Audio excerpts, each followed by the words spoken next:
वअशहदु अल्ला इलाहा इल्लल्लाहु वहदहु ला शरीका लह वअशहदु अन्ना मुहम्मदन अब्दुहु व रसूलुहु। या अय्युहल्लज़ीना आमनुत्तक़ुल्लाहा हक़्क़ तुक़ातिही वला तमूतुन्न इल्ला व अंतुम मुस्लिमून। या अय्युहन्नासुत्तक़ू रब्बकुमुल्लज़ी ख़लक़कुम मिन नफ़्सिन वाहिदा व ख़लक़ मिन्हा ज़ौजहा व बत्थ मिन्हुमा रिजालन कसीरन व निसाअ वत्तक़ुल्लाहल्लज़ी तसाअलून बिही वल अरहाम इन्नल्लाहा काना अलैकुम रक़ीबा। या अय्युहल्लज़ीना आमनुत्तक़ुल्लाहा वक़ूलू क़ौलन सदीदा युस्लिह लकुम अअमालकुम व यग़फ़िर लकुम ज़ुनूबकुम वमन युतिइल्लाह व रसूलहु फ़क़द फ़ाज़ फ़ौज़न अज़ीमा।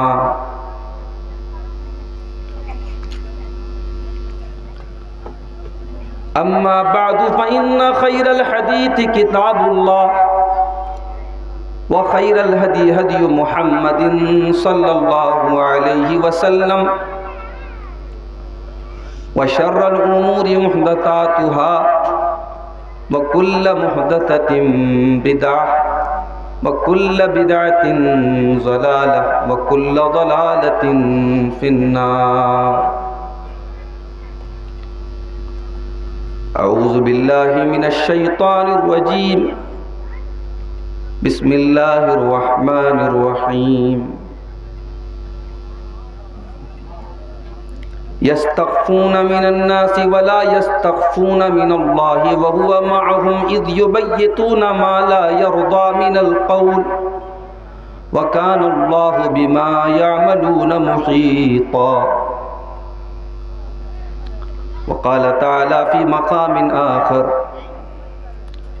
इन्नल्लज़ीना युहिब्बूना अन तशीअल फ़ाहिशतु फ़िल्लज़ीना आमनू लहुम अज़ाबुन अलीमुन फ़िद दुनिया वल आखिरह। सदर मोहतरम, उलमाए किराम, मोहतरम बुजुर्गों, नौजवान भाइयों, पर्दानशीन माँ और बहनों, प्यारे बच्चों, अहले बैत कौन है, उनका मकाम क्या है, उनका मर्तबा क्या है, उनके ताल्लुक़ से कुरान और हदीस की तालीमात क्या है, इस मौजू पर बिरादर अजीज़ शेख शाहिद जमाल नदवी हफ़िज़हुल्लाह का अभी आपने बड़ा ही मुदल्लल और जामे खिताब समाअत फरमाया। ये खिताब हमारे उन भाइयों की गलत फहमियों को भी दूर करने में इंशाअल्लाह मददगार होगा, जिनके दिमाग में कहीं ना कहीं ये बैठा है कि साहब अहले हदीस हजरात नऊज़ु बिल्लाह अहले बैत से मोहब्बत नहीं करते, या अहले बैत का एहतराम नहीं करते, या अहले बैत की कद्र नहीं करते। अल्लाह का शुक्र है, हमारा जो मनहज है वो बड़ा ही सीधा सादा किताब व सुन्नत का मनहज है। ना तो हमारे यहाँ किसी की मोहब्बत में इफरात है, ना तफरीत है। हम अहले बैत से भी मोहब्बत करते हैं, हम सहाबे किराम से भी मोहब्बत करते हैं। हमारे दिलों में अबू बकर उमर की मोहब्बत, उस्मान गनी की मोहब्बत, अली मुर्तज़ा की मोहब्बत भी है, और हमारे सीनों में अल्लाह के नबी सल्लल्लाहु अलैहि वसल्लम की तमाम अज़वाज मुत्तहरात की और तमाम अहले बैत की मोहब्बत भी हमारे दिलों में। बड़ा बदनसीब होगा वो मुसलमान जो अहले बैत से मोहब्बत का दावा भी करे और नबी की किसी बीवी को गाली भी दे, और नबी की किसी बीवी को जिसको कुरान उम्मत की माँ करार दे रहा है उसका एहतराम न करे, उसकी कदर न करे, उसकी इज्जत न करे, और वो ये दावा करे कि साहब मैं अहले बैत से मोहब्बत करता हूँ, ऐसा दावा मेरे भाइयों गलत और झूठा दावा है। और ये बंटवारे तो हमने बनाए हैं। भाई मैं कहता हूं कि नबी के सहाबा और नबी के अहले बैत ये दोनों हमारी आंखों के तारे हैं, और दोनों से मोहब्बत हम इसलिए करते हैं क्योंकि नबी ने हमें उनसे मोहब्बत करने का ऑर्डर दिया है, नबी ने उनसे मोहब्बत करने का हुक्म दिया है।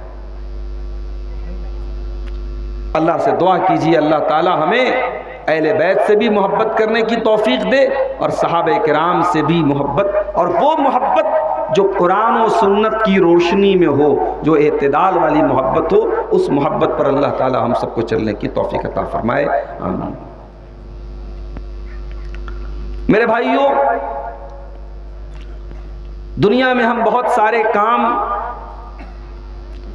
इसलिए भी करते हैं क्योंकि हमारे अंदर एक जज्बा होता है कि अगर हमने ये काम नहीं किया तो लोगों की नजर में हम अच्छे नहीं होंगे, और बहुत सारी बुराइयों से हम इसलिए भी बचते हैं क्योंकि हमें ये डर होता है कि अगर हमने ये बुराई कर दी तो लोग क्या कहेंगे। ये जो डर होता है, इस डर को हया बोलते हैं। कोई काम करने से जब आपको ये चीज रोके कि भाई ये समाज की नजर में सही नहीं है, मैं कैसे कर दूं ये काम, इस इमोशन को, इस जज्बे को हया कहते हैं। यानी जो समाज की नजर में, दुनिया की नजर में, लोगों की नजर में जो काम गलत है, गंदा है, और वो काम करने से आपको यही चीज रोक रही है कि भाई लोगों की नजर में ये चीज गंदी है, तो उस जज्बे को हया बोलते हैं। लेकिन हया, सबसे बड़ी हया ये है कि इंसान अल्लाह से हया करे। इंसान दुनिया के सामने शर्मा रहा है, दुनिया को क्या मुंह दिखाऊंगा ये सोच रहा है, और अल्लाह को क्या मुंह दिखाऊंगा ये नहीं सोच रहा है, तो इससे बढ़कर के बदनसीबी और कोई नहीं हो सकती मेरे भाई। सूरह निसा की एक आयत करीमा मैंने आपके सामने पढ़ी है। इस आयत में अल्लाह ताला ने मुनाफिकों का जिक्र किया है। मुनाफिक लोग जब कोई काम करते थे वो लोगों से डरते थे, लोगों से छुप करके काम करते थे, उनकी प्लानिंग लोगों से छुप करके होती थी, मगर वो ये भूल जाते थे कि अल्लाह से वो कोई चीज छुपा नहीं सकते। अल्लाह ने फरमाया यस्तगफून मिनन नासी वला यस्तगफून मिनल्लाह। वो लोगों से तो पर्दा किया करते थे, लोगों से तो शर्माया करते थे, वो लोगों से तो छुप छुप करके इस्लाम के खिलाफ और नबी के खिलाफ प्लानिंग किया करते थे। वला यस्तगफून मिनल्लाह, लेकिन वो अल्लाह तबारक व तआला से पर्दा नहीं करते थे। वहुवा माहुम इज़ युबय्यतूना मा ला यरदा मिनल कौल। और जब वो रातों को बैठ करके इस्लाम के खिलाफ प्लानिंग किया करते थे, नबी के खिलाफ प्लानिंग किया करते थे, अल्लाह तबारक व तआला उनकी एक एक एक्टिविटी को नोट करता था। अल्लाह ताला हर अमल में उनके साथ था, हर वो काम जब वो करते थे अल्लाह ताला की नज़र उनके ऊपर थी, अल्लाह उनकी एक एक हरकत को देख रहा था। वकानल्लाहु बिमा यामलून मुहीता। अल्लाह उनके सारे आमाल को घेरे हुए था, अल्लाह को सब पता था वो कब क्या कर रहे हैं। तो ये बहुत बड़ी बदनसीबी है कि इंसान लोगों से तो शर्माए, अल्लाह से ना शर्माए। लेकिन अगर लोगों से भी शर्मा करके इंसान बुराई से बचता है तो ये भी अच्छी चीज है, इसको भी इस्लाम के अंदर अच्छा कहा गया है। अगर हया है इंसान के अंदर और इंसान हया की वजह से और शर्म की वजह से बुराई से बच रहा है तो ये बहुत बड़ी चीज है।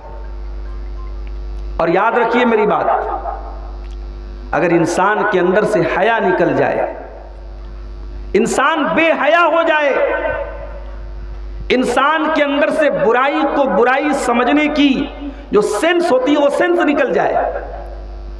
इंसान खुलेआम ज़िना करे, इंसान खुलेआम गलत काम करे और लोगों का टोकना, लोगों का रोकना, लोगों का बुरा समझना, उसे कोई फर्क ना पड़े, तो ऐसा बेहया और ऐसा बेशर्म इंसान अल्लाह की नजर में तो बुरा है ही, दुनिया की नजर में भी बड़ा बुरा इंसान है।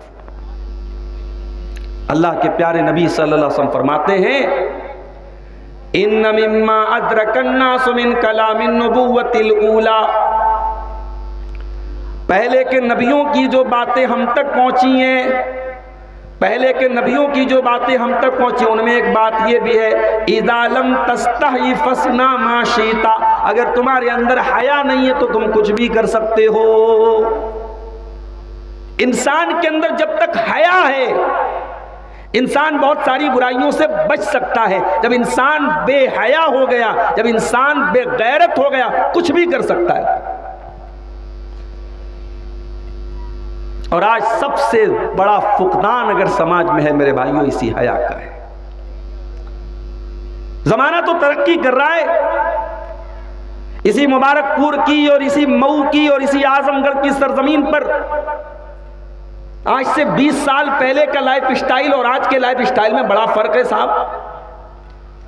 लोगों का लिविंग स्टैंडर्ड हाई हो गया है, लोगों के मकानात शानदार हो गए, लोगों के कपड़े अच्छे हो गए, लोगों का रहन सहन अच्छा हो गया, लोगों की जिंदगी गुजारने का तौर तरीका अच्छा हो गया, सब अच्छा हो गया। मगर एक चीज डिग्रेड हो रही है, एक चीज कम हो रही है, और वो क्या है? वो हया है। समाज के अंदर से हया की कमी आ रही है। अभी हमारे एक भाई ने बताया कि शिवली कॉलेज में फेयरवेल पार्टी चल रही थी।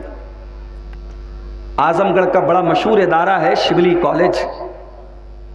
फेयरवेल पार्टी चल रही थी, मुसलमान लड़कियां खूब नाच गा रही थी और गैर मुस्लिम लड़कों के साथ खूब फोटो ले रही थी, खूब सेल्फियां ले रही थी। ये लड़कियां कहां की लड़कियां हैं मेरे भाई? ये हमारी और आपकी कौम की बेटियां हैं, ये हमारी और आपकी बस्तियों और हमारे और आपके इलाकों की बेटियां हैं। पूरी दुनिया में आजमगढ़ और मऊ और मुबारकपुर के पर्दे की और शर्म हया की मिसालें दी जाती थी। कहां गई वो शर्म हया? वो गैरत कहां गई? वो शर्म कहां गई? वो हया कहां गई? याद रखो मेरे भाइयों, हमारी बेटियों के कपड़े कल तक बोसीदा थे, हमारे घर कच्चे थे, हमारे घरों में खाने उतने मुरक्कन नहीं थे जितने आज हैं, मगर हमारे घरों में हया थी। और आज इसका उल्टा सब कुछ है हमारे पास। हमारे घर के मर्द और औरत सब बेहतरीन कपड़े पहन रहे हैं, बेहतरीन खाने खा रहे हैं, बेहतरीन मकानात में रह रहे हैं, मगर शर्म और हया समाज से रुखसत होती चली जा रही है। अल्लाह के नबी फरमाते हैं, ला यकूनुल हयाउ फी शैइन इल्ला ज़ानहु, जिस चीज के अंदर हया होती है वो मुज़य्यन हो जाती है, वो अट्रैक्टिव हो जाती है, वो खूबसूरत हो जाती है। और जिस चीज के अंदर से हया निकल जाती है, इल्ला शानहु, वो चीज बदसूरत हो जाती है, बेकार हो जाती है, खराब हो जाती है। ओ मेरी प्यारी माँ बहनों, अल्लाह की कसम, मुसलमान औरत की खूबसूरती तो उसकी हया के अंदर, उसकी शर्म के अंदर है। वो अगर एक मामूली शक्ल सूरत की लड़की है, लेकिन अगर उसके अंदर शर्म व हया है, उसके अंदर इस्लामी गैरत है, उसके अंदर इस्लामी पर्दा है, वो मामूली शक्ल सूरत की लड़की भी खूबसूरत है। अल्लाह की नज़र में, रसूल की नज़र में, ईमान वालों की नज़र में वो बहुत खूबसूरत है। लेकिन दुनिया की बड़ी खूबसूरत और बड़ी स्मार्ट लड़की है, लेकिन अगर वो बेहया है, अल्लाह के नबी कह रहे हैं वो बदसूरत है, वो खूबसूरत नहीं हो सकती। मुसलमान की पहचान उसकी हया है मेरे भाई। अभी फलस्तीन पर आपने छोटे से बच्चे की नज़्म सुनी, फलस्तीन के वो वीडियोस भी हमारी आंखों के सामने आते हैं। जब मदद करने वाली एजेंसियां फलस्तीन के शहर गाजा के मोहल्लों और बस्तियों में खाने पीने की चीजें लेकर पहुंचती हैं और उनके कैमरामैन पीछे पीछे कैमरा लेके दौड़ते हैं, और जब किसी मुसलमान के घर में वो कैमरा लेकर के दाखिल होते हैं और जवान बेटी सामने आती है और देखती है कैमरा है, फौरन वो जल्दी से कमरे के अंदर चली जाती है। वो कैमरे के सामने किसी गैर मर्द के सामने आना गवारा नहीं करती है। हमारी तारीख तो ये रही है मेरे भाई, हमारी औरतों ने फाके किए हैं, 2 टाइम का खाना नहीं मिला है, बर्दाश्त किया है, मगर अपनी इज्जत व आबरू और अपने पर्दे को कभी बेचा नहीं है। अपनी इस्मत की और अपनी हया की चादर की हिफाजत की है मेरे भाई। जंग ओहद का मैदान याद कीजिए।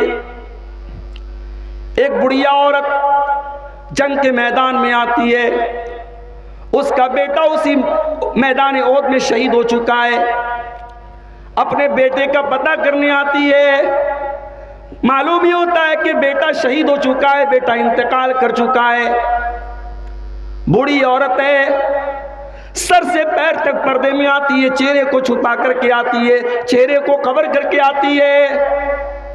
कोई उसको ताना भी देता है कि ऐ बूढ़ी औरत, जंग के मैदान में तुझको पर्दा करने की क्या जरूरत है? जंग के मैदान में भी तू पर्दा कर रही है, तेरा बेटा इंतकाल कर चुका, तेरा बेटा मर चुका है, शहीद हो चुका है, और यहां तुझे पर्दे की पड़ी है, तू चेहरा ढांप रही है। उस औरत ने क्या जवाब दिया था? उस औरत ने जो जवाब दिया था वो सोने के हुरूफ से लिखे जाने के काबिल है। उसने कहा था, उर्जी तो इब्नी वलम उर्जा हयाई। ओ लोगो, मैंने बेटे को खोया है, मैंने शर्मो हया को नहीं खोया है। मेरा बेटा गया है, मेरी शर्मो हया नहीं गई है, मेरी शर्मो हया जिंदा है, मेरी शर्मो हया बाकी है। हमारा इतिहास तो ऐसा था मेरे भाइयों, हमारी तारीख तो ऐसी थी। हमारे दीन की पहचान शर्मो हया है। अल्लाह के नबी सल्लल्लाहु अलैहि वसल्लम फरमाते हैं, इन्ना लिकुल्लि दीनिन खुल्का व खुल्कुल इस्लामी अल हया। हर दीन की एक पहचान होती है और इस्लाम की पहचान हया है। इस्लाम का मानने वाला हयादार होता है। और एक कदम और आगे बढ़ के एक बात बोलूं, जिस सोसाइटी से हया निकल जाएगी उस सोसाइटी से ईमान भी निकल जाएगा। ये जो हम हाय तौबा मचा रहे हैं ना, हमारी बेटियां मुर्तद हो रही हैं, किसी गैर मुस्लिम के साथ फरार हो रही हैं। इस मोड़ पर हम पहुंचे हैं तो क्यों पहुंचे हैं?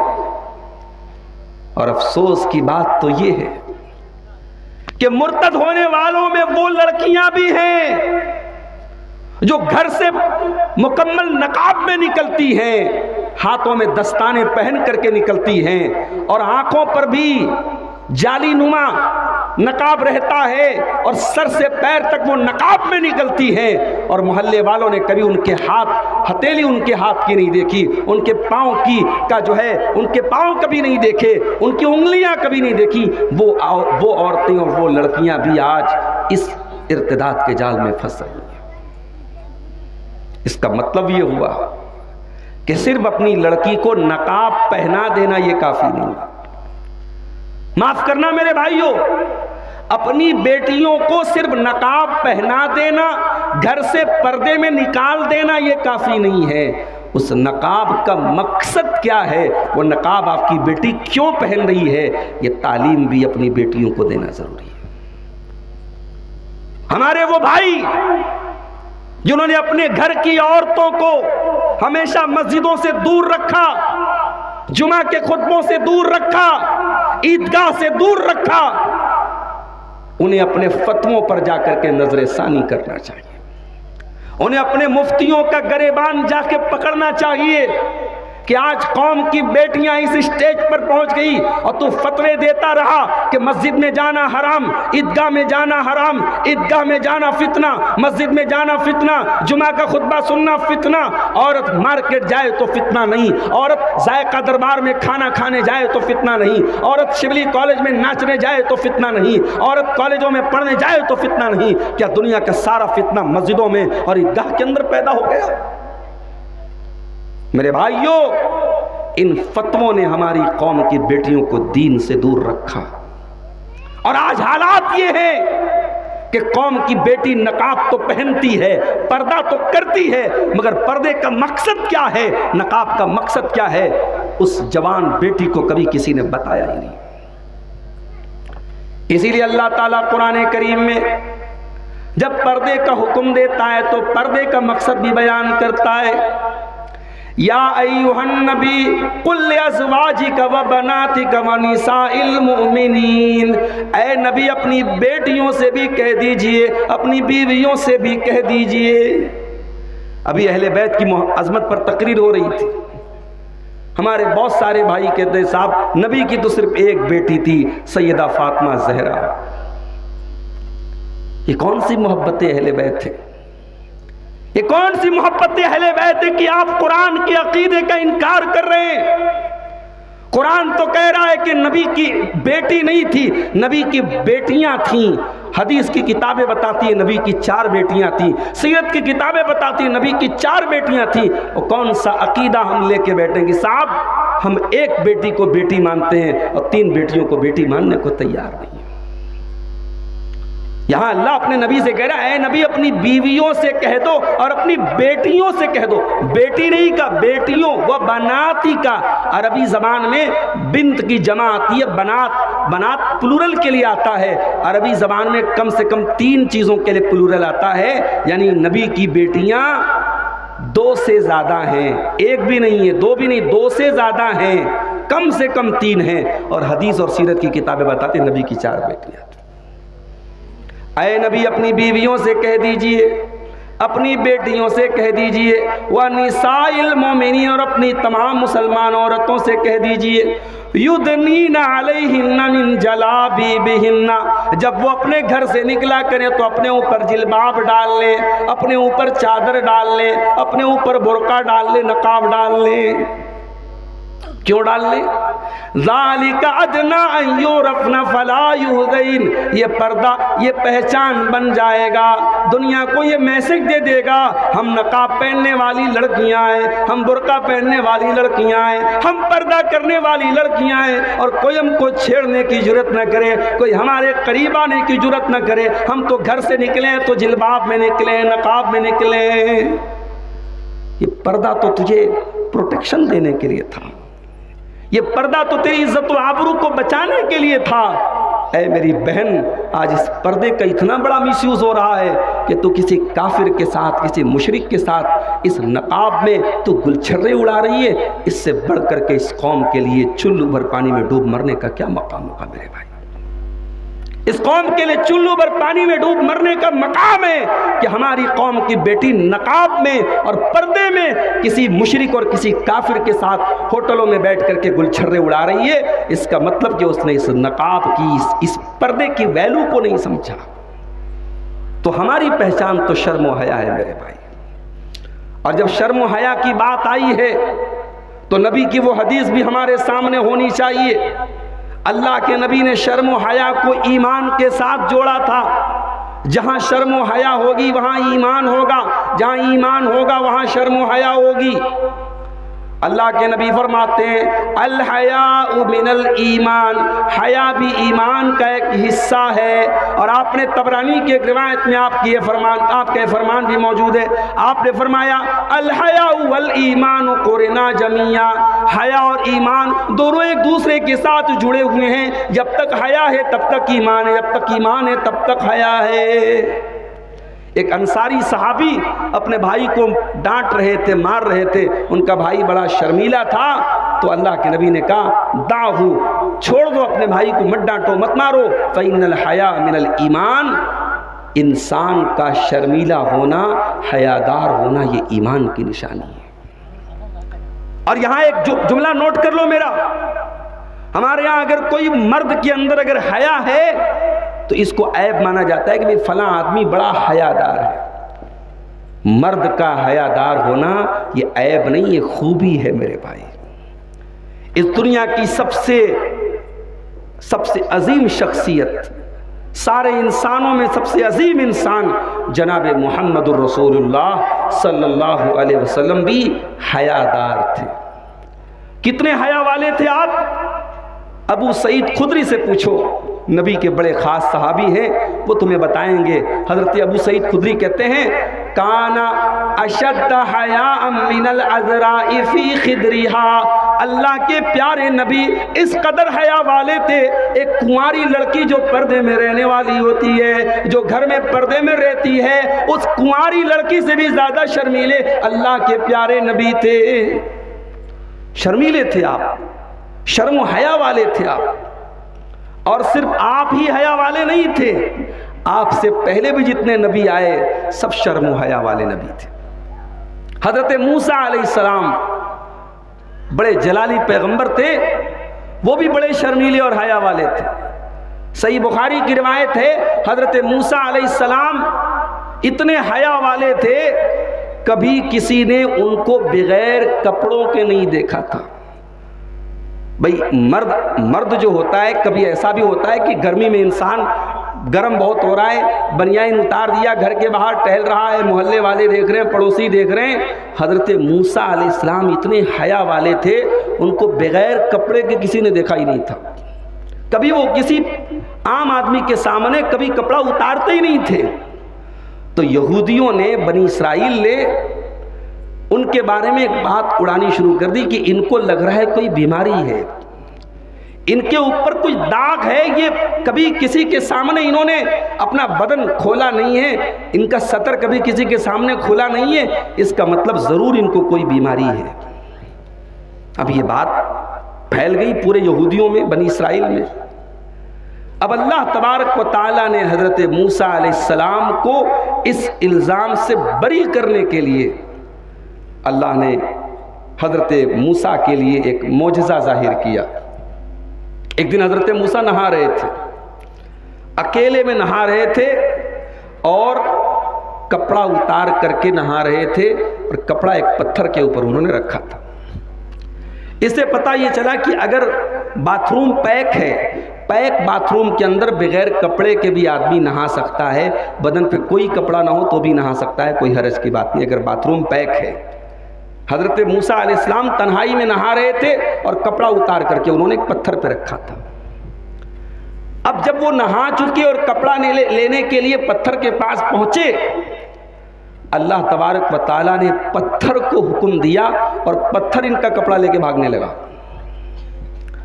अब ये पत्थर के पीछे पीछे दौड़ रहे हैं और कह रहे हैं सौबी हजर, सौबी हजर, ऐ पत्थर मेरा कपड़ा जल्दी से दे। और पत्थर इनको लेता हुआ बनी इसराइल के एक गिरोह के पास से गुजरा, जहां बनी इसराइल के कुछ लोग बैठे थे, और उन्होंने पहली मर्तबा हजरत मूसा अलैहिस्सलाम के बदन को देखा जो बिल्कुल बेऐब था और जिसमें किसी किस्म की कोई बीमारी नहीं थी। और वहां पहुंचने के बाद पत्थर स्टॉप हो गया। हजरत मूसा अलैहिस्सलाम ने जल्दी से कपड़ा पहना और कपड़ा पहनने के बाद अपने असा के जरिए, अपनी लाठी के जरिए पत्थर को मारा और उनकी लाठी से पत्थर के ऊपर निशान भी पड़ गया। हालांकि भी लाठी की क्या हकीकत है पत्थर के आगे, मगर हजरत मूसा का जो असा था वो तो जबरदस्त था, उस असा के निशान पड़ गए उस पत्थर के ऊपर। और इसी के बारे में अल्लाह ताला ने कुरान की आयत नाजिल फरमाई है। अल्लाह ने फरमाया, या अय्युहल्लज़ीना आमनू ला तकूनू कल्लज़ीना आज़ौ मूसा, ऐ ईमान वालों उन लोगों की तरह मत हो जाओ जिन्होंने मूसा अलैहिस्सलाम को तकलीफ पहुंचाई। फबर्रअहुल्लाहु मिम्मा क़ालू, तो अल्लाह तबारक व तआला ने उनके झूठे इल्ज़ाम से हज़रत मूसा अलैहिस्सलाम को बरी कर दिया और उनकी बरात को जाहिर कर दिया। इस आयत की तफसीर में अल्लाह के प्यारे नबी का ये फरमान मौजूद है। तो मूसा अलैहिस्सलाम भी शर्म हया करने वाले थे मेरे भाई, और ये तो नबियों की बात है। हमारा रब, हमारा परवरदिगार, हमारा अल्लाह भी शर्म हया करने वाला है। और अल्लाह की शर्म हया कैसी है भाई? इंसान की शर्म हया कभी कभी उसकी कमजोरी भी बन जाती है।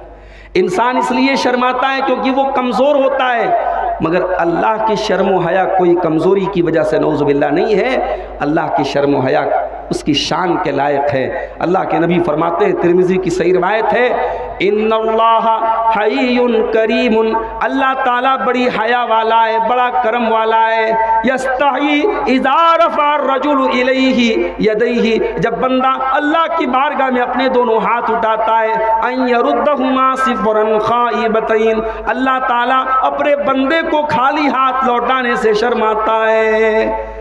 बंदा अल्लाह के सामने दोनों हाथ उठा के दुआ करे, फैला के दुआ करे, अल्लाह अपने बंदे की दुआ को कभी रद्द नहीं करता है। अल्लाह शर्माता है, अल्लाह शर्माता है, अल्लाह हया करता है। तो हया करना मेरे भाइयों अल्लाह की भी सिफत है। तो हया अपने अंदर पैदा करो। और जब हया की बात आई है तो सबसे बड़ी हया यह है कि इंसान अल्लाह से हया करे, इंसान के दिल में यह एहसास हो कि अल्लाह को जवाब देना है। और अगर यह एहसास ना हो तो माफ कीजिएगा, इंसान हज करने जाता है और उम्रा करने जाता है, मक्का जाता है और खाने काबा का तवाफ करता है और वहां भी गलत काम करता है। एक दिन मैं गौर कर रहा था कि औरत को एहराम की हालत में चेहरा खोलने का हुक्म क्यों दिया गया। भाई एक मसला है ना, औरत को नॉर्मल हालात में तो सर से पैर तक चेहरे को भी ढांप के रखना है, क्योंकि कुरान ने कहा कि वला युब्दीना ज़ीनतहुन्ना, औरत अपनी जीनत को किसी के सामने जाहिर नहीं कर सकती है। तो जाहिर है कि चेहरा भी जीनत है। जिन जिन चीजों को औरत जीनत बनाती है, जहां जहां जेवर पहनती है, वो जगह उसको गैर मर्दों से छुपाना है। अब चेहरे पर क्या औरत नाक में नथुनी नहीं पहनती है, कान में ईयर रिंग नहीं पहनती है, तो औरत का चेहरा भी उसकी जीनत है।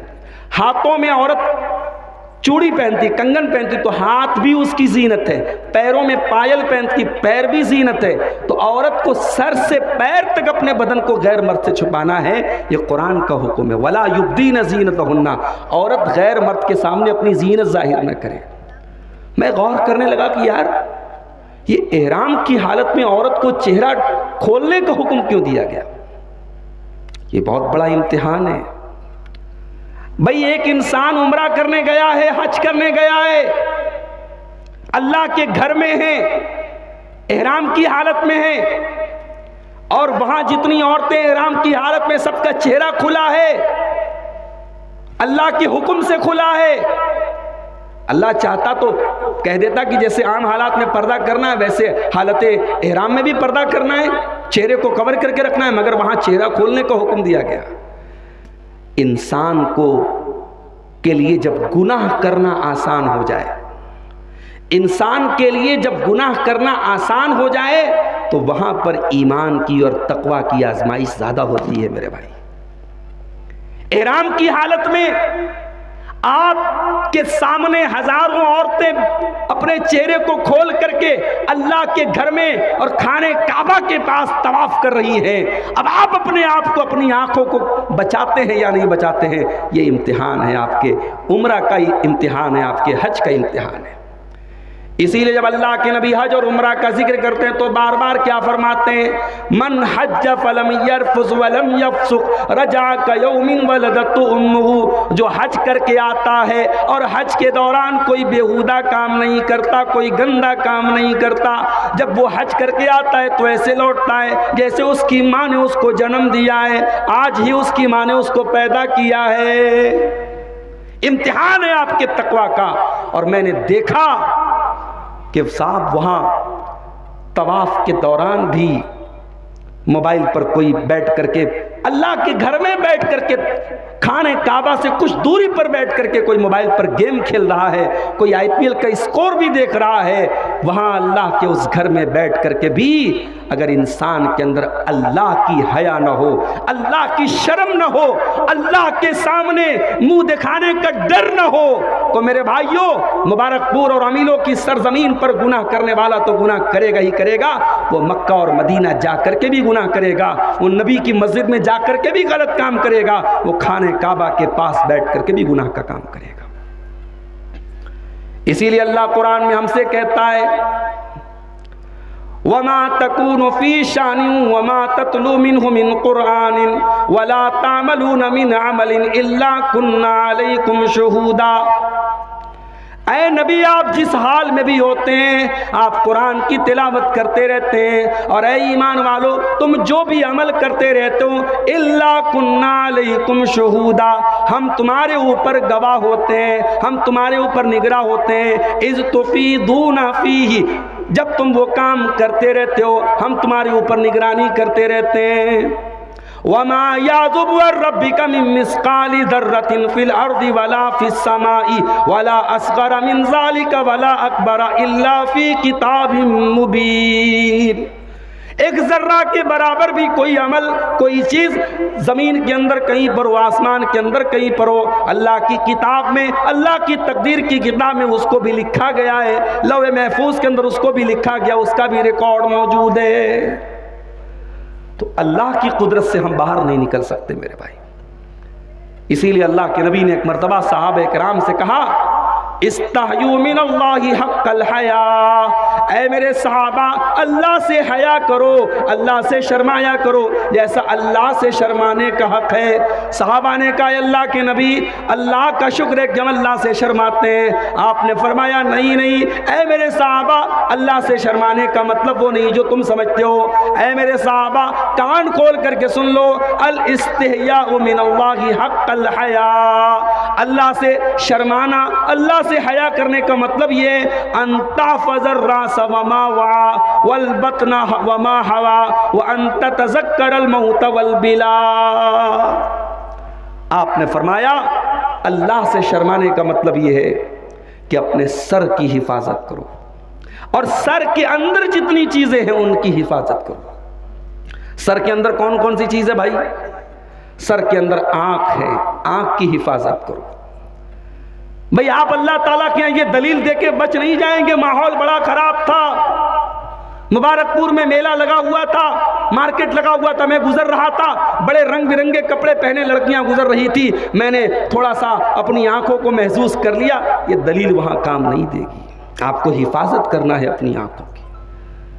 आप यूरोप चले जाएं, अमेरिका चले जाएं, दुनिया के किसी भी कोने में चले जाएं, कुरान का वो हुक्म एक मुसलमान पर अप्लाई होगा। और आज अफसोस की बात है, मैं मुबारकपुर की अमीरों की सरजमीन पर बैठ करके बड़ी जिम्मेदारी के साथ ये बात कह रहा हूँ कि आज हमारे बनारस और मऊ और मुबारकपुर का रिकॉर्ड इस मामले में बहुत ख़राब होता जा रहा है। हमारे यहाँ सड़कों पर, चौराहों पर, चाय के होटलों पर मर्द हजरात बैठे होते हैं और मोहल्ले की, इलाके की जवान लड़कियां जब गुजरती हैं, जब वो अपने घर से निकलती हैं और जितनी दूर से वो नज़र आती हैं और जब तक वो नज़र आती रहती हैं, मैं 20 साल के सिर्फ नौजवानों की बात नहीं कर रहा हूँ, 40-50 साल के अधेड़ों का भी ये हाल है और 60-65 साल के बूढ़ों का भी ये हाल है कि उन लड़कियों को घूरते रहते हैं, उनको अपनी नज़रों का निशाना बनाते रहते हैं। मेरे भाइयों, क्या ये बेहयाई नहीं है? क्या ये बेशर्मी नहीं है? क्या ये बेगैरती नहीं है? आज हम अपने पर्दे पर जितना भी नाश कर लें, माफ़ कीजिएगा, हमारी कौम की बेटियां सर से पैर तक पैक होके भी आ जाएं, अगर हमारे मर्दों की नज़रें सही नहीं होंगी तो समाज सुधर नहीं सकता है। हमें अपने मर्दों की नज़रों की भी हिफाजत करनी है। इसीलिए अल्लाह कुरान में क्या कहता है? औरत को पर्दा करने का हुक्म बाद में दिया। सूरह नूर की आयत नंबर 31 में अल्लाह ने औरत को पर्दा करने का हुक्म दिया और आयत नंबर 30 में ईमान वाले मर्दों से क्या कहा अल्लाह ने? कुल लिल मोमिनीन यगुद्दू मिन अबसारिहिम व यहफज़ू फुरूजहुम। ऐ नबी, ईमान वाले मर्दों से कह दो अपनी निगाहों को नीची रखो और अपनी शर्मगाह की हिफाजत करो। निगाह को नीची रखो। तो अल्लाह के नबी फरमा रहे कि अल्लाह से अगर शर्माते हो तो अपने सर की हिफाजत करो, और सर में आंखें भी मौजूद हैं, आंखों की हिफाजत करो। और आज ये मोबाइल हम सबके पास मौजूद है, फेसबुक की रील्स एक के बाद एक इंसान देख रहा है, यूट्यूब के शॉर्ट्स एक के बाद एक देख रहा है। आंखों की हिफाजत कहाँ गई?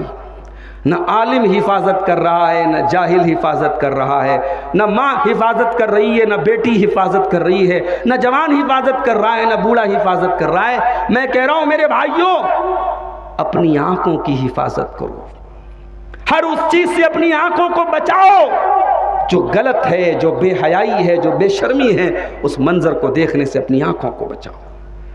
अल्लाह के प्यारे नबी फरमाते हैं अल ऐनान ज़िनाहुमन नज़र, आँख आँखों का ज़िना गलत चीज़ों को देखना है, गंदी चीज़ों को देखना, ये आँखों का ज़िना है। आँखों की हिफाजत करो। उसी सर के अंदर कान है, कान की हिफाजत करो। गाना सुनने वाले, मौसीकी सुनने वाले और तड़क भड़क वाले गाने सुनने वाले हमारे नौजवान भाई जो कार भी चला रहे तो गाने सुन रहे हैं, बाइक भी चला रहे तो गाने सुन रहे हैं, और इसी गाने को सुनते सुनते अल्लाह ना करे मौत आ जाए। आजमगढ़ के हाईवे पर रोज़ाना कोई ना कोई हादसा हो रहा है, कार का एक्सीडेंट होता है। अगर अल्लाह ना करे उस कार में इंसान का जब एक्सीडेंट होता है, जब इंसान मरता है, आखिरी टाइम में अगर वो कार में बैठ करके गाना सुन रहा था और इसी हालत में वो मर जाएगा, अल्लाह के नबी फरमाते हैं युहशरुल अब्दु अला मा माता अलैहि, बंदा जिस हाल में मरेगा उसी हाल में क़यामत के दिन उठाया जाएगा। मेरे भाइयों, जिस कान से आप गाना सुन रहे थे, आप म्यूजिक सुन रहे थे, क़यामत के दिन भी वही म्यूजिक सुनते हुए अल्लाह की बारगाह में उठाया जाएगा। ये बदनसीबी वाली मौत आए, इससे अपने आप को बचा लो मेरे भाइयों। अपने कानों की हिफाजत करो। और उसी सर के अंदर हमारा मुंह भी है, अपने मुंह की हिफाजत भी करो। अपने मुंह से कोई बेहुदा बात ना निकालो, कोई गंदी बात ना निकालो, कोई गाली गलौज वाली बात ना निकालो, कोई गीबत ना निकालो, कोई चुगली ना निकालो। अल्लाह के नबी फरमाते हैं अंता फजर रासवमा वा, अपने सर की हिफाजत करो और सर के अंदर जितनी चीजें उनकी हिफाजत करो। नंबर 2 वल बतना वमा हवा, और पेट की हिफाजत करो और पेट से रिलेटेड जो चीजें उसकी भी हिफाजत करो। पेट से रिलेटेड क्या क्या है? पेट से रिलेटेड इंसान की शर्मगाह है। पेट की हिफाजत करो। पेट अगर अल्लाह की शर्म है, अल्लाह की हया है हमारे अंदर, तो पेट के अंदर हराम चीजें ना जाएं, हराम के लुक़्मे ना जाएं। आईपीएल का मैच चल रहा है, तुम सट्टेबाजी के जरिए पैसा कमा रहे हो, शेयर मार्केट में नाजायज तरीके से, हराम तरीके से शेयर मार्केट में पैसा लगा रहे हो। और अभी आर्मी का एक जवान, आज मैंने न्यूज़ देखी कि आर्मी का एक सिपाही, आर्मी का एक जवान, उसने शेयर मार्केट में कर्जे ले लेके पैसे लगाए थे और आखिर में जब कर्जदार हो गया और कर्जा अदा करने की ताकत नहीं थी उसके पास, उसने सुसाइड कर लिया, आत्महत्या कर ली, जान दे दी। और इसी मऊ की सरजमीन पर ये ऑनलाइन जुआ के बहुत सारे ऐप हैं। इन ऐप के जरिए जो है मेरे पास ऐसी खबरें भी आई हैं कि इन ऐप्स में पैसा लगाने की वजह से बाद नौजवान लड़के इस कदर कर्जदार हो गए कि पूरा घर परेशान हो गया और पूरे घर वालों का घर से निकलना महाल हो गया। मेरे प्यारे साथियों, अपने लुक़्मों को हलाल लुक़्मे अपने पेट में डालो, हराम लुक़्मों से अपने आप को बचाओ। ये हराम कमाई के तरीके, रातों रात आपको अमीर बनाने के तरीके, वल्लाह ये आपकी नस्लों को बर्बाद कर रहे हैं, आपके घरों की बरकत को बर्बाद कर रहे हैं। कामयाबी का कोई शॉर्टकट नहीं है मेरे भाइयों। आप बिजनेस करो, आप कारोबार करो, तिजारत करो, हलाल तरीके से पैसे कमाने के बहुत सारे तरीके हैं। हराम से बचो। अल्लाह के नबी कह रहे अपने पेट की हिफाजत करो। वमा हवा, और पेट से जुड़ी हुई जो चीज़ है, पेट से जुड़ी क्या चीज़ है? शर्मगाह भी है। इंसान अपनी शर्मगाह की हिफाजत करे, इंसान जिना से बचे, इंसान बदकारी से बचे। लड़के लड़कियों की टाइम पर शादी करो, अपनी शादी के अंदर बहुत सारे रस्मों रिवाज और बहुत सारी पाबंदियों को ख़त्म करो। मैं लड़कियों की शादी पर अक्सर तकरीर में जोर देता हूँ। बनारस का एक नौजवान मुझसे कहने लगा, मौलाना अब सिर्फ लड़कियों की शादी करना मुश्किल नहीं, लड़कों की शादी भी बहुत मुश्किल होगी। मैंने कहा वो कैसे? कहा लड़की अगर झोपड़ी में भी रहती है तो उसके बाप की ये फीलिंग होती है, उसकी माँ की ये फीलिंग होती है कि हमारी लड़की महल में जाकर रहे। अगर कोई लड़का गरीब घर का है, उसका घर अगर मामूली है, उसका घर बहुत शानदार नहीं है, लड़की चाहे जितने भी गरीब घर की हो, लड़की वाले आएंगे और घर बार देख के कहेंगे लड़का तो ठीक रहा, घरवा बहुत खराब रहा। ये मसला है भाई। आप मऊ के अंदर मैंने देखा कि लड़की घर के अंदर बहू आएगी तो उससे लूम चलवाना है, और अपनी लड़की की शादी जहां करेंगे वहां देखेंगे नहीं साहब मेरी बुनिया लूम ना चलाइए। अपनी बुनिया से लूम नहीं चलवाएंगे, दूसरे की बुनिया से आप लूम चलवाएंगे। ये कौन सी बात हुई मेरे भाई?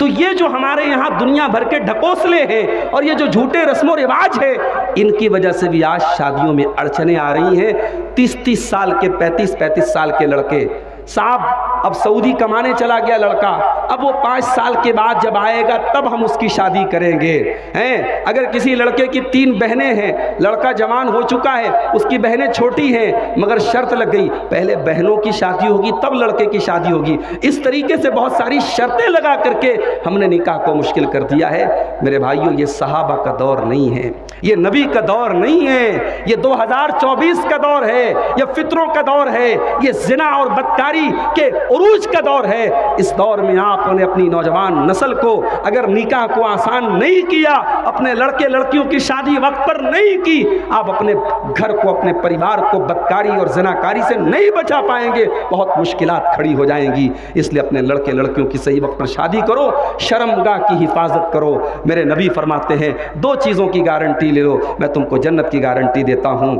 अपनी ज़बान की गारंटी ले लो और अपनी शर्मगाह की गारंटी ले लो। तो अल्लाह के नबी फरमा रहे हैं कि ऐ मेरे सहाबा, अगर अल्लाह से शर्माते हो तो अपने पेट की हिफाजत करो और पेट से जुड़ी हुई जो चीज़ें हैं उनकी हिफाजत करो। और तीसरा काम क्या करना है, वह अंत तज़क्करल मौत वल बिला, अपनी मौत को याद करो और अपने कब्र में मिट्टी में जाने को याद करो। एक दिन तुम्हें मरना है और मिट्टी में मिल जाना है, उस दिन को तुम याद करो। वमन अरादल आखिरत तरक ज़ीनत दुनिया, और जो आखिरत की तैयारी करता है, जो आखिरत में अपनी कामयाबी चाहता है, वो दुनिया की ज़ेबो ज़ीनत को छोड़ देता है। मेरी माँ और बहनों, आपसे भी कहना चाहता हूँ, दुनिया के पीछे मत भागो। दुनिया में बेहतरीन कपड़ा, दुनिया में फैशनबाजी, दुनिया में अच्छा खाना, अच्छा घूमना फिरना ठीक है, जायज़ है, मगर इसको ज़िंदगी का मकसद मत बनाओ। ये सोचो कि आखिरत में हमारी ज़िंदगी कैसे अच्छी हो जाए, इस पर मेहनत करो। दुनिया में अगर चकाचौंध वाली ज़िंदगी गुजार भी ली और आखिरत अगर बर्बाद हो गई तो ये घाटे का सौदा है। तो मेरे प्यारे भाइयों, अल्लाह से शर्माना ये सबसे बड़ी हया है, ये हम सब अपने अंदर पैदा करें। इसी तरीके से फरिश्तों से भी हया होनी चाहिए। हज़रत उमर बिन अब्दुल अजीज़ रहमतुल्लाह अलैह अपने गवर्नरों को खत लिखते हैं तो कहते हैं फरिश्तों से शर्माया करो, फरिश्ते हर वक्त हमारी निगरानी करते हैं। और 2 फरिश्ते तो ऐसे हैं जिनके बारे में अल्लाह ने कुरान में फरमाया, व इन्ना अलैकुम लहाफिज़ीन किरामन कातिबीना यालमून मा तफ़अलून, हमने तुम्हारे ऊपर किरामन कातिबीन को मुकर्रर कर दिया है, जो तुम्हारी एक एक हरकत को नोट कर रहे हैं, एक एक हरकत को लिख रहे हैं। फरिश्ते हमारी एक एक हरकत को लिख रहे हैं। हरकत तो छोड़ दो, मा यल्फिज़ु मिन क़ौलिन इल्ला लदैहि रक़ीबुन अतीद, तुम्हारे जुबान से जो अल्फाज निकलते हैं मेरे फरिश्ते उसको भी रिकॉर्ड कर रहे हैं। तुम्हारे मुंह से जो जुमले निकलते हैं मेरे फरिश्ते उसको भी रिकॉर्ड कर रहे हैं। तुम्हारी जुबान से निकलने वाले एक एक लफ्ज़ को रिकॉर्ड किया जा रहा है। मेरे भाइयों, फरिश्तों से भी हया करो कि फरिश्ते एक एक हरकत को हमारे नोट कर रहे हैं। फरिश्तों से भी इंसान को शर्माना चाहिए। और आगे बढ़िए, बाज़ लोग क्या होते हैं, बेहया होते हैं और बेहयाई को फैलाते हैं। अभी वो कर्नाटक का एक मंत्री, एक होने वाला एमपी के इलेक्शन में वो कैंडिडेट था, उसकी कई सारी जो है वीडियोस वायरल हुई। कई औरतों के साथ वो गलत काम करता था और उनको ब्लैकमेल करता था। बाज़ लोगों की ये जहनियत होती है, गलत काम करना, उसका वीडियो बनाना, उसको शेयर करना, ये बाज़ लोगों की हरकत होती है। याद रखो मेरे भाइयों, गलत काम करना ये तो गलत है, लेकिन गलत काम को ओपन करना और गलत काम को अलल ऐलान करना और गलत काम की पब्लिसिटी करना ये बहुत बड़ा गुनाह है।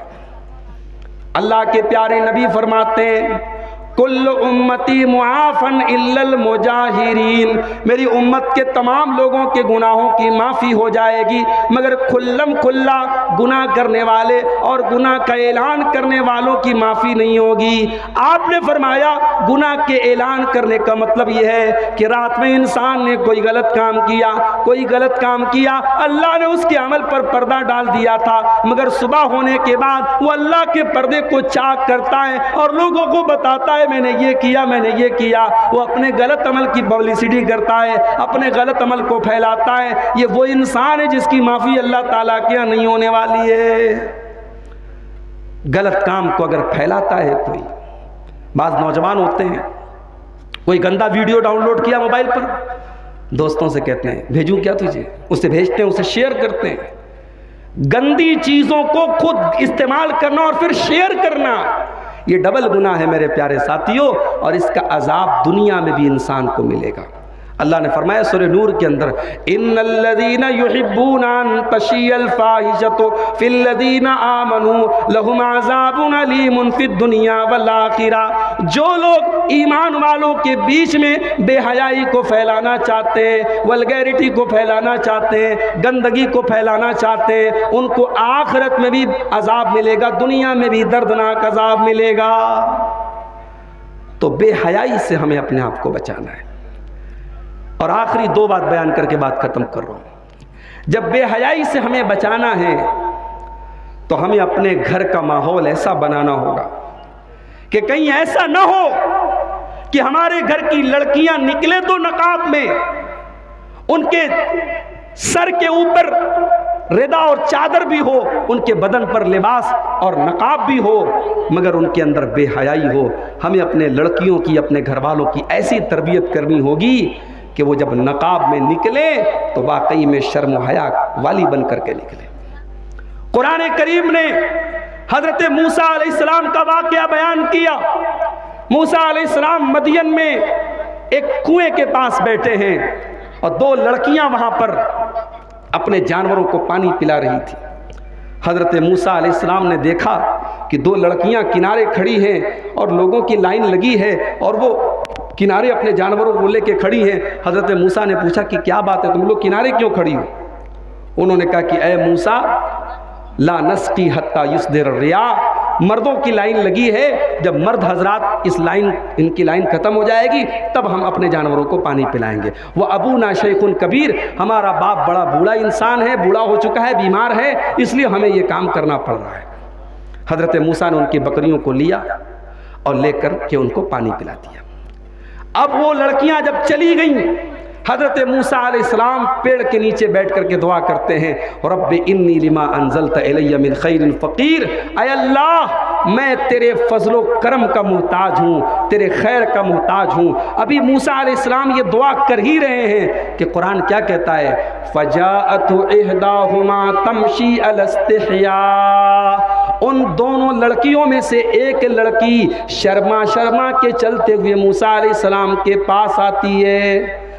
उस लड़की का नाम क्या है, वो लड़की खूबसूरत है कि नहीं है, उस लड़की की हाइट कितनी है, उस लड़की का कपड़ा कैसा था, कुरान ने ये सब तो न बताया, मगर अल्लाह ने उस लड़की की एक चीज़ बताई, तमशी अलस्तिहया। जब वो लड़की चल के आ रही थी, वो शर्मा शर्मा के चल रही थी, वो शर्मा शर्मा के कदम रख रही थी।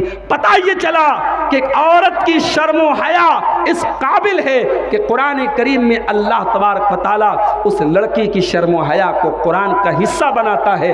क़यामत तक जब तक कुरान पढ़ता जाएगा उस लड़की की शर्म हया का बयान होता रहेगा। मेरे प्यारे साथियों, ये शर्म हया हमें अपने घर की बेटियों को ये सिखानी है, ये तरबियत उनकी करनी है। और ये तरबियत कौन करेगा? ये बेटी की तरबियत बाप करेगा, ये बीवी की तरबियत शौहर करेगा। जो शौहर गोवा घूमने जाए, मुंबई घूमने जाए, दिल्ली घूमने जाए और वहाँ पर अपनी बीवी के साथ बेपर्दा उसको करके उसको घुमाए फिराए, फिर उसका फोटो लेकर के व्हाट्सएप पर स्टेटस पर डाले, फेसबुक पर डाले, वो बेगैरत मर्द वो क्या अपने घर वालों को हया और शर्म की तालीम देगा? मेरे प्यारे साथियों, अगर घर की औरतें बेपर्दा होती हैं, घर की औरतें अगर बेहया होती हैं, मेरा जुमला नोट कर लेना, उसमें किसी न किसी बेगैरत मर्द का भी दखल होता है।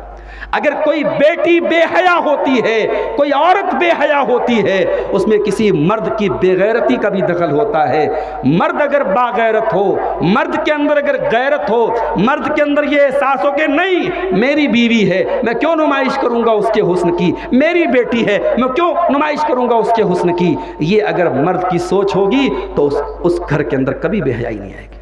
आप यकीन करें, बाज़ औक़ात जब किसी शादी में जाना होता है, कभी कभी शर्म आती है, 4 व्हीलर से, दाढ़ी वाला, माथे पर सजदे के निशान वाला बुजुर्ग इंसान कार से उतरता है और उसकी जवान बीवी या जवान बेटी उसकी उसी कार से बेहतरीन मेकअप करके और शादी के कपड़े में, गाउन में और फ्रॉक में पहन करके बेपर्दा होकर के उसी कार से उतरती है और वो तहज्जुद गुजार और दाढ़ी वाला और माथे पर सजदे के निशान वाला बाप अपनी बेटी को और वो शौहर अपनी बीवी को बेपर्दा उस शादी में लेके जाता है। सारा मोहल्ला और सारा इलाका उस औरत के हुस्न का दीदार करता है। मेरे प्यारे साथियों, यहाँ सिर्फ उस औरत का कसूर नहीं है, यहाँ हम सिर्फ उस औरत को इल्ज़ाम नहीं दे सकते हैं, यहाँ पे उस मर्द की गैरत भी उसकी ख़त्म हो चुकी है। वो बेगैरत मर्द है और जिस घर का मर्द बेगैरत हो जाए, याद रखो मेरी बात, उस घर में कभी शर्म हया नहीं आ सकती। अल्लाह के प्यारे नबी फरमाते हैं कि 3 लोग ऐसे होंगे जिनकी तरफ क़यामत के दिन अल्लाह ताला न तो देखेगा, न बातचीत करेगा, न उनको पाक और साफ करेगा। उन 3 लोगों में एक वो आदमी भी होगा वद्दयूस अल्लज़ी युक़िर्रु फ़ी अहलिहिल खुबुस, वो बेगैरत इंसान जिसके घर में बेगैरती हो रही हो और उसको कोई फ़र्क ना पड़ता हो। तो मेरे प्यारे साथियों, हमें अपने घर को इस बेगैरती और बेहयाई से बचाना पड़ेगा। और आखिरी चीज़ मैं आपके सामने बयान करना चाहता हूँ कि शर्म व हया के बारे में आपने बहुत कुछ सुना, मगर जब दीन सीखने का मामला आए तो वहाँ शर्माना नहीं चाहिए। अगर आप दीन सीखने के मामले में शर्माएंगे, अभी बनारस के हमारे एक साथी आए, रास्ते में बताने लगे कि उनके एक दोस्त ने उनसे कहा कि बीवी के साथ मुलाकात करने के बाद, नापाक होने के बाद अगर सिर्फ नीचे के हिस्से को मैं धो लूं तो क्या मैं नमाज पढ़ सकता हूं? अब अगर एक इंसान दीन के इस मसले को आलिम से नहीं पूछता है और खुद से अपने दिमाग से फतवा देने लगता है और मसले पर अमल करने लगता है और उसको मालूम भी नहीं है कि जब वो बीवी से मुलाकात उसकी हुई और उसने वो जनाबत की हालत में है तो अब उसके ऊपर गुस्ल वाजिब है, उसको नहाना पड़ेगा और जब तक वो गुस्ल नहीं करेगा तब तक वो नमाज नहीं पढ़ सकता है। अगर इस मसले को वो आलिम से नहीं पूछेगा और नहीं पता करेगा, सोचो उसी हालत में वो कितनी नमाजें पढ़ेगा और कितनी नमाजें उसकी बर्बाद हो जाएंगी। तो दीन सीखने के मामले में इंसान को 2 चीज़ें दीन सीखने के रास्ते में रुकावट बनती हैं। एक तकब्बुर, इंसान घमंडी होता है कि साहब हम क्यों पूछे, हमें तो बहुत आता है, तकब्बुर बहुत बड़ी रुकावट है। और दूसरे शर्म व हया बहुत बड़ी रुकावट है। इसीलिए अंसार की औरतें जब अल्लाह के नबी के पास आती थीं और बड़े प्राइवेट किस्म के मसाइल, हैज़ का मसला, जनाबत का मसला, मियाँ बीवी के ताल्लुक़ का मसला जब पूछती थी तो हज़रत आयशा एक बात कहती हैं निसाउल अंसार, अंसार की औरतें बहुत बेहतरीन होती हैं। ला यमनहुन्नल हया अन यतफ़क़्क़हन फ़िद्दीन, वो दीन सीखने के मामले में शर्माती नहीं। तो एक चीज़ तो ये है कि दीन सीखने के मामले में शर्माना नहीं, जहाँ दीन का मसला पता नहीं है वहाँ पता करना है। अब आलिम के ऊपर क्या जिम्मेदारी है? आलिम को पता है तो मसला बता दे, पता नहीं है तो एक चीज़ याद कर ले, ला अदरी, आई डोंट नो, मैं नहीं जानता। आज इंटरनेट का दौर है, आज कोई ये कहने को तैयार ही नहीं कि मैं नहीं जानता।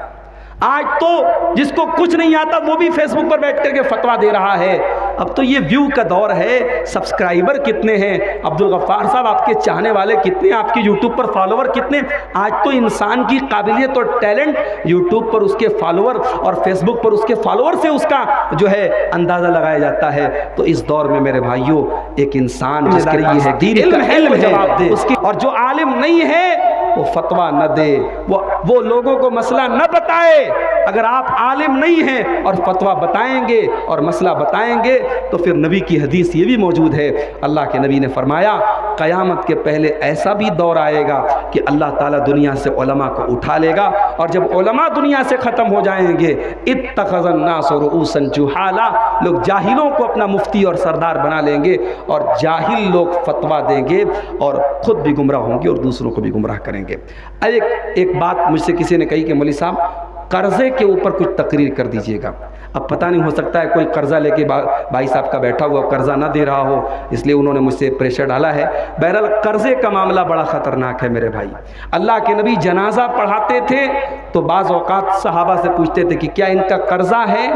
अगर मालूम होता था इनका कर्जा है और कोई वारिस उनका कर्जा की जिम्मेदारी लेता था, तब आप जनाजा की नमाज़ पढ़ाते थे, वरना आप कहते थे तुम लोग जनाजा की नमाज़ पढ़ लो, और आप खुद नहीं पढ़ते थे। तो कर्जे का मामला बहुत ख़तरनाक है मेरे भाई। अल्लाह के नबी जो दुआएं करते थे, उन दुआओं में एक दुआ ये भी थी, अल्लाहुम्मा इन्नी अऊज़ु बिका मिनल मातमी वल मग़रम, ऐ अल्लाह मैं तेरी पनाह चाहता हूँ गुनाहों से और कर्ज़ों से। तो कर्ज़े से पनाह मांगते थे अल्लाह के नबी। बड़ी बहुत इमरजेंसी हो तभी कर्जा लेना चाहिए, और अगर कर्जा लिया है उसको कहीं रिकॉर्ड में रखना चाहिए कि खुदा न खास्ता अल्लाह ना करे अगर इंसान का इंतकाल हो जाए तो उसके बच्चों को मालूम हो, उसके वारिसीन को मालूम हो कि मेरे बाप के ऊपर कितना कर्जा था। और याद रखो, बाप के मरने के बाद, इंसान के मरने के बाद उसके जनाजे का कफन दफन का इंतज़ाम करने के बाद दूसरा काम यही करना है, उसके कर्जे की अदायगी करना है। फिर तीसरा काम, उसने अगर कोई वसीयत की है उसकी वसीयत को पूरा करना है। फिर चौथे नंबर पे मैयत के तरके का बंटवारा करना है। हमारा बंटवारा पहले होता है, कर्जा बाद में देखा जाता है। तो कर्जा बड़ी खतरनाक चीज़ है मेरे भाइयों, कर्जे से बचो, और अगर कर्जा लिया है तो वक्त पर अदा करने की कोशिश करो, और अगर देर हो गई है तो कहीं ना कहीं उसको रिकॉर्ड में रखो, ताकि अगर आप अल्लाह ना करे अगर दुनिया से चले जाएं, इंतकाल हो जाए, तो आपके वारिसीन के पास जो है उसका रिकॉर्ड हो। तो ये कर्ज़े के ताल्लुक़ से शरीयत की तालीम है। अल्लाह ताला से दुआ करते हैं रब्बुल आलमीन ये जो बातें शर्म हया के ताल्लुक़ से बयान की गई हैं, अल्लाह ताला उन बातों पर हम सबको अमल की तौफ़ीक़ अता फ़रमाए। अल्लाह हमारे मर्दों के अंदर भी, हमारी ख़वातीन के अंदर भी इस्लामी शर्म हया का जज्बा पैदा फ़रमा दे। रब्बुल आलमीन बेहयाई से, बदकारी से, उरियानियत से हम सब की हिफाजत फ़रमाए। जिन भाइयों की मेहनतों से आज अमीलों की सरजमीन पर यह प्रोग्राम हुआ है, अल्लाह उन भाइयों की मेहनतों को कबूल फरमाए।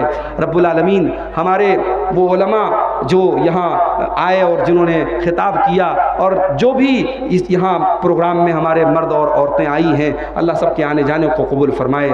इस वक्त इलेक्शन का भी दौर है और हर जगह इंतखाबात का भी मामला चल रहा है। दुआ कीजिए अल्लाह ताला मुल्क में अमन और चैन को कायम करने वाली हुकूमत को अल्लाह ताला नाफिज फरमा दे।